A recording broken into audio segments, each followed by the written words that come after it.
Hello and welcome to Women of the Middle East podcast. This podcast relates the realities of Arab women and their rich and diverse experiences.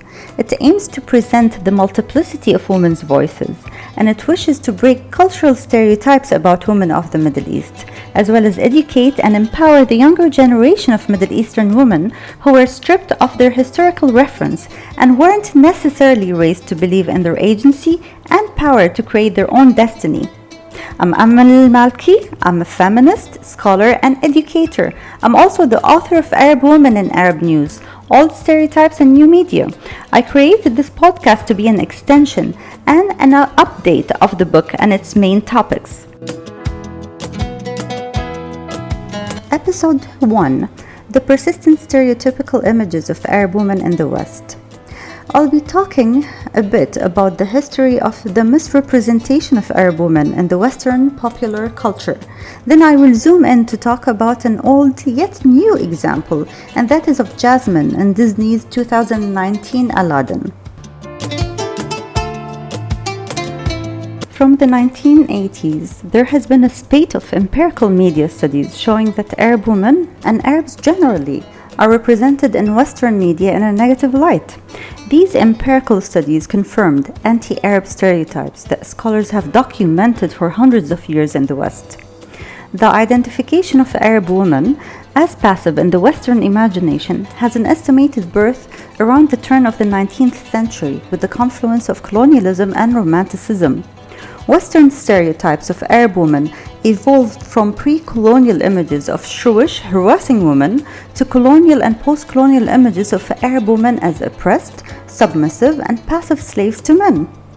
With the image of compliant, uncome hetero odalisque burnt into the Western psyche, the representation of Arab women has coursed through a steady stream of media, including the word of mouth of travelers, theater and literature, stage photography and Hollywood movies, vintage postcards, journalism, contemporary art, fashion, the rise of hijabi chic, pious performance art, and cultural and historical semiotics.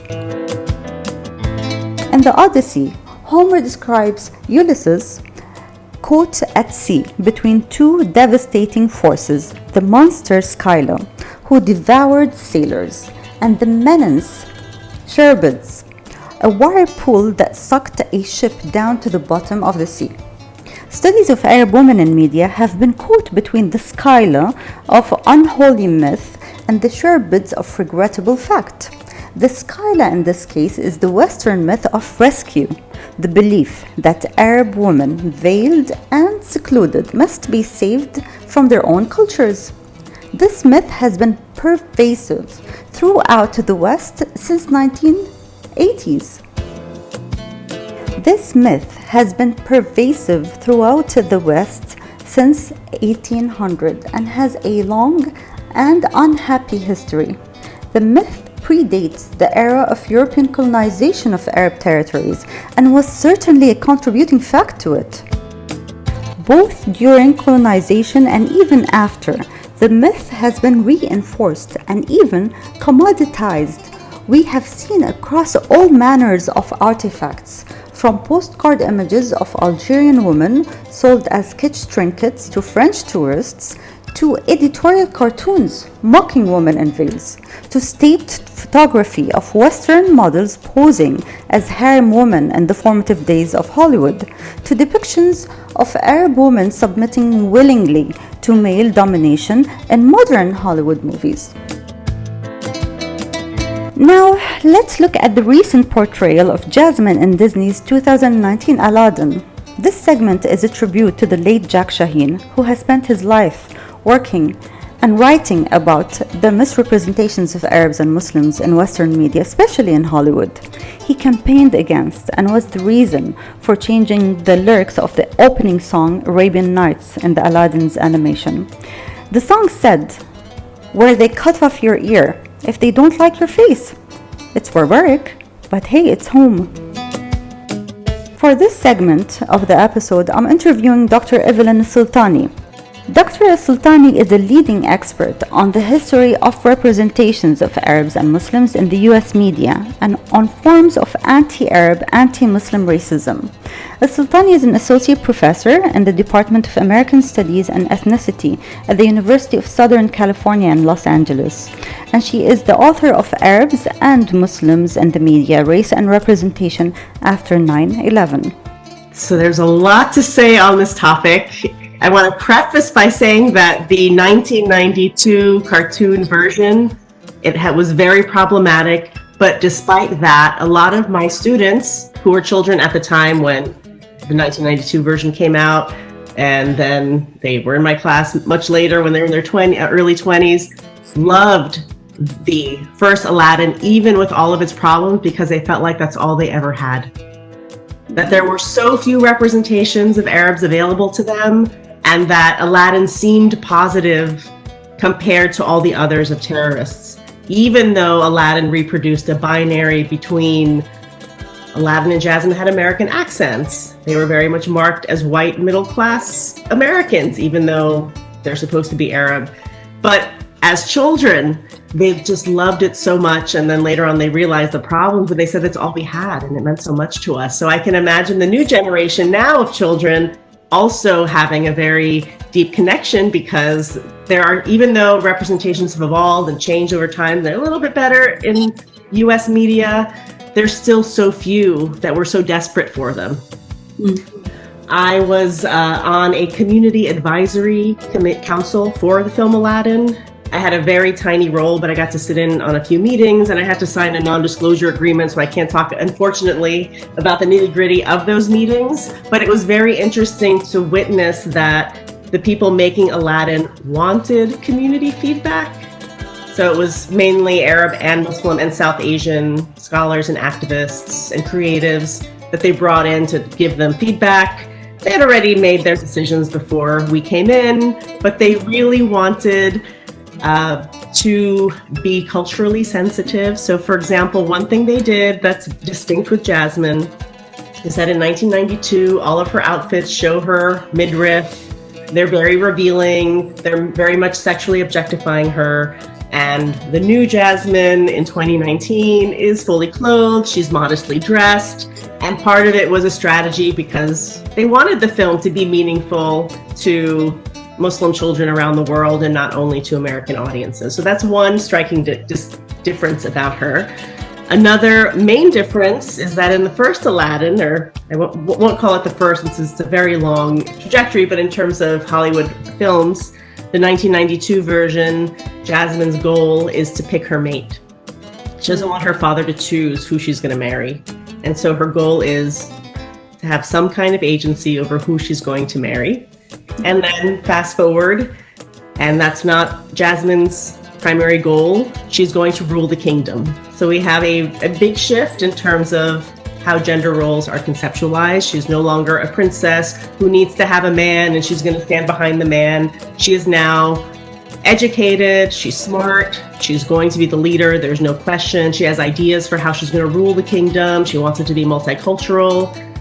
So those are two of the main distinctions. The other is her song, That She Won't Go Speechless, is significant in terms of the Me Too movement in the United States, where many women have spoken out about the abuse that they have experienced. Many are famous actors who faced rape and sexual harassment by men in power. And so the song seems very much to be linking to the current moment in the US and making it relevant in that kind of way. So those are the main changes with Jasmine, and I've thought a lot about the changes and how it reflects social change. There are many other ways that the new version reflects social change. In the earlier version, 1992, there was a distinction with the accents. So there was this strange Old English accent that signified evil, and the American accents were good. The bad characters were browner, the good characters were lighter. These binaries were stark and extremely offensive. There was a song in the original one, which actually Dr. Jack Shaheen worked very hard to have changed, that this land, Agrabah, which was supposed to be Baghdad, but because of the Gulf War in 1990, 1991, they didn't want to associate the film with war, so they changed it to a fictional location, and they describe it in the song as where they cut off your ear if they don't like your face. It's barbaric, but hey, it's home. And Dr. Jasmine worked to change that in the earlier version, but the songs are not blatantly offensive. So there's been some major changes. The other big change is around casting. And just like there seems to be some movement because of the Me Too movement, there's also some movement because of the Oscars So White controversy. So the the Academy Awards, there was a hashtag that went viral, Oscar So White, criticizing Hollywood for not only awarding most of the awards to white actors and actresses, but there's also been a trend of whitewashing, which means giving the brown roles to white actors. And Hollywood discovered with Black Panther and Crazy Rich Asians that you can create movies with predominantly brown casts and they still make money. And then they had produced Exodus, Gods and Kings about ancient Egypt, and they cast white actors. It didn't do well in the box office. They did that with Ghost in the Shell, which is supposed to be cast an Asian actress, but they cast a white actress. And so they had a few flops in the box office from casting white actors in brown roles. So they changed that. So Aladdin is predominantly brown. It was a huge deal that the actor for Aladdin, Mina Massoud, was cast as Aladdin. He's a Coptic Egyptian, Indian. And there was a little controversy around Jasmine and her casting because many people wanted her to be Arab and they cast a South Asian British actress. And the Disney executives said, and this is on the record, Julie Ann Crommett, who works at Disney, I read an interview in the newspaper with her, and she said that they intentionally chose a South Asian actress because just like Aladdin is so meaningful to Arab children around the world, it's also very meaningful to South Asian children around the world. They wanted to make that connection. And in the film, it's very brief. It's very easy to miss, but there's a reference that Jasmine's mother comes from another land. Yeah. And so they're trying to acknowledge, they're trying not to conflate that Indian, Arab are the same thing. So she's from another land, and they try to use that to say she's aware of multiculturalism, she wants to rule in this new way. So they've made these tweaks. I do have a larger criticism, which is, this is great and this is reflective of social change, but to what extent is this real social change if the operating framework is still Orientalist? If we still don't know the difference between Bollywood and belly dance, a kafia and a Sikh turban, we don't know the Iranian accent compared to the Arab accent compared to the Indian accent, it's all still mashed together, they're all still the same. And my concern is that there is a trend in Hollywood that improving representations and not reproducing the terrorist one that's so common, that the improvement is going back to old Orientalist depictions because they're romantic and they're fun and they're exotic and they're not mean and they're not evil and they're not portraying necessarily barbarism. But to what extent can we really embrace the social change when we're in the same Orientalist framework? Interesting. What do you mean that it goes back to romanticizing the Orient and this specific, example Jasmine? So in the history of Hollywood filmmaking, which begins roughly in the late 1800s, I think the first film was 1897. It was called Fatima. It was the dance that portrayed the Middle East, and it was the dance of Fatima. She was a belly dancer. And a lot of the earlier movies, early 1900s, The Sheik, Road to Morocco, Thief of Baghdad, Arabian Nights in the 1940s, that the earlier films portray the Middle East as exotic, romantic, dangerous in a romantic way, strange. And those early depictions definitely reduce the Middle East to an abstraction, as Edward Said would say, around Orientalism, but they appear less harmful than the later depictions around terrorism that really emerge after the creation of the State of Israel in 1948 and the Arab-Israeli War in 1967. Then we get to see the terrorist portrayal. And in terms of women's portrayal, earlier films we have Arab women who are also conflated with Muslim women as belly dancers and harem girls predominantly. They're in the background, they're just there to feed men and dance for men and entertain men. And then later we get the depiction in the 1960s, 70s, 80s of, actually they disappear for a while. And when they come back, they are oppressed and veiled. And occasionally they are terrorists too. So the empowered Arab woman has a machine gun and is also a terrorist. And then her counterpart is the oppressed one who's silent and can't speak. More recently in US media after 9/11, a new figure emerged for both men and women, but there have been more and more women lately in this role, which is of the patriotic American woman. So the good Arab or good Muslim in the US has to prove that they're patriotic towards the United States. So we have figures, some examples. The TV show Homeland has a character, Farah Shirazi. She wears a hijab, she works for the CIA. She ends up being killed to prove that she will do anything for the United States. Quantico had Reina and Nima, two sisters who work for, I think, the CIA. So there's this new figure of the patriotic. She's supposed to be smart and empowered because she works for the government, but it's all about proving that you're good. And so my question around this figure is, what does it mean to have a positive representation if it's so limited? That patriotism also means one thing. It doesn't mean questioning the government of the United States. It doesn't mean challenging to ensure democracy. It means being on the side of the government, even in light of any war or killing that they are doing. There's also a victimized version, which is someone who's been victim of hate crimes after 9/11. So that's another figure that has emerged. So there's been some change over time, and we can say that the patriotic one is better than the terrorist one or the oppressed one. And similarly with Jasmine, we can say, yes, this is great that she is going to rule the kingdom. It's significant.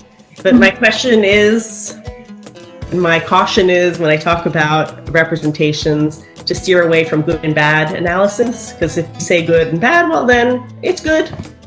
And we can end our conversation, but if we think about how is this working and how can we think about this change, but it's in this Orientalist framework, so how much is it really changing? And when I think about that question of Orientalism, in the US, Orientalism is not controversial. It's still romantic. It's still something you can consume. Whereas casting white people for brown roles, it was controversial, they made a change. The Me Too movement raised an issue, it was controversial, they made a change. As long as Orientalism is not controversial and many people don't even know what it means, it will continue and it will appear like it's good in comparison. Yeah, is it better? Sure, it's better, but it doesn't mean that that's the goal. It would be encouraging our youth to be a part of the solution. These stereotypes are so powerful and damaging. I dug up a poll that many people cite in relation to Aladdin. A 2015 poll revealed that 30% of Republicans and 18% of Democrats would favor bombing Agrabah. Oh my God. They don't even know that it's a fictional country. They don't even know what it is, but they would favor bombing the country. So it speaks to a lot of ignorance, and it speaks to the power of representations. Hey, do you want to bomb this country that you've never heard of? Yeah, sure, let's bomb it. Yeah. So the work itself, encouraging our youth to go into this profession, encouraging funders out there. You know, there are a lot of people who have money, who are funding different kinds of projects. They're funding important things, whether it's health projects or infrastructure projects, to think about funding workshops to develop creative talent. Help us tell our stories, help the youth get into the Hollywood industry. And storytelling is so powerful. Yeah. And it has had such a negative consequence on Arab and Muslim communities. That's it for the first episode. For the next one, I'll be attempting to define Arab woman. For your questions and comments, please contact me on Amal at amalalmalki.com. And that's Amal, A-M-A-L, at AMALALMALKI.com.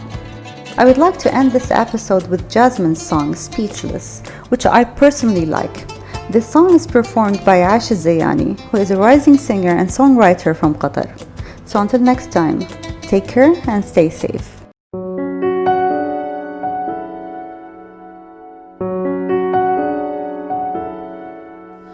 Here comes a wave meant to wash me away, a tide that has taken me under. Swallowing sand left with nothing to say, my voice drowned out in the thunder. But I won't cry, and I won't start to crumble. Whenever they try to shut me or cut me down, I won't be silent. You can't keep me quiet. Won't tremble when you try it. All I know is I won't go speechless. 'Cause I'll breathe when they try to suffocate me. Don't you underestimate me. All I know is I won't go speechless.